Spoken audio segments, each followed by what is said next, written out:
ಕನ್ನಡಿಗರಿಗೆ ಮತ್ತೊಂದು ಆಘಾತ. ಅಚ್ಚ ಕನ್ನಡದ ಮೂಲಕ ನಿರೂಪಣೆ ಮಾಡ್ತಾ ಇದ್ದಂತಹ ಖ್ಯಾತ ನಿರೂಪಕಿ ಅಪರ್ಣಾ ಕೊನೆ ಉಸಿರನ್ನ ಎಳೆದಿದ್ದಾರೆ.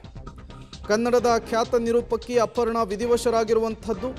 ಕ್ಯಾನ್ಸರ್ನಿಂದ ಬಳಲ್ತಾ ಇದ್ದಂತಹ ನಿರೂಪಕಿ ಅಪರ್ಣಾ ಅವರು ಇವತ್ತು ಬನಶಂಕರಿ ನಿವಾಸದಲ್ಲಿ ಕೊನೆ ಉಸಿರನ್ನ ಎಳೆದಿದ್ದಾರೆ.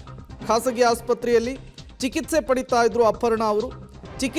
ಚಿಕಿತ್ಸೆ ಫಲಿಸದೆ ಇವತ್ತು ಕೊನೆ ಉಸಿರನ್ನ ಎಳೆದಿದ್ದಾರೆ. ಕನ್ನಡದ ಹಲವು ಸಿನಿಮಾಗಳಲ್ಲೂ ಕೂಡ ನಟಿಸಿದ್ದಾರೆ ಅಪರ್ಣಾ ಅವರು.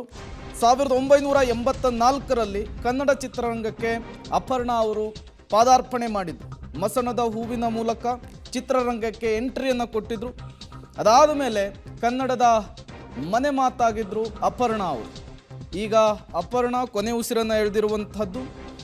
ಅವರು ಕ್ಯಾನ್ಸರ್ನಿಂದ ಬಳಲ್ತಾ ಇದ್ರು ಅನ್ನುವಂತಹ ವಿಚಾರ ಕೂಡ ಗೊತ್ತಾಗ್ತಾ ಇದೆ. ಸ್ಪಷ್ಟ ಕನ್ನಡದ ಮೂಲಕ ನಿರೂಪಣೆ ಮಾಡಿ ಕನ್ನಡಿಗರ ಮನೆಗೆದ್ದಂತಹ ಖ್ಯಾತ ನಿರೂಪಕಿ ಅಪರ್ಣಾ ನಿಧನರಾಗಿದ್ದಾರೆ. ಕ್ಯಾನ್ಸರ್ನಿಂದ ಬಳಲ್ತಾ ಇದ್ದಂತಹ ಅಪರ್ಣಾ ಇವತ್ತು ಬೆಂಗಳೂರಿನ ನಿವಾಸದಲ್ಲಿ ಕೊನೆ ಉಸಿರನ್ನು ಎಳೆದಿರುವಂಥದ್ದು.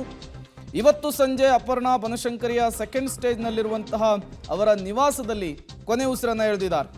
1984ರಲ್ಲಿ ತೆರೆ ಕಂಡಂತಹ ಪುಟ್ಟಣ್ಣ ಕಣಗಾಲ್ ಅವರ ಮಸಣದ ಹೂವು ಚಿತ್ರದಿಂದ ಬೆಳಕಿಗೆ ಬಂದ ಅಪರ್ಣಾ ನಂತರ ಇನ್ಸ್ಪೆಕ್ಟರ್ ವಿಕ್ರಮ್ ಸೇರಿದಂತೆ ಹಲವು ಚಿತ್ರಗಳಲ್ಲಿ ನಟಿಸಿ ಸೈ ಎನಿಸಿಕೊಂಡಿದ್ದಾರೆ.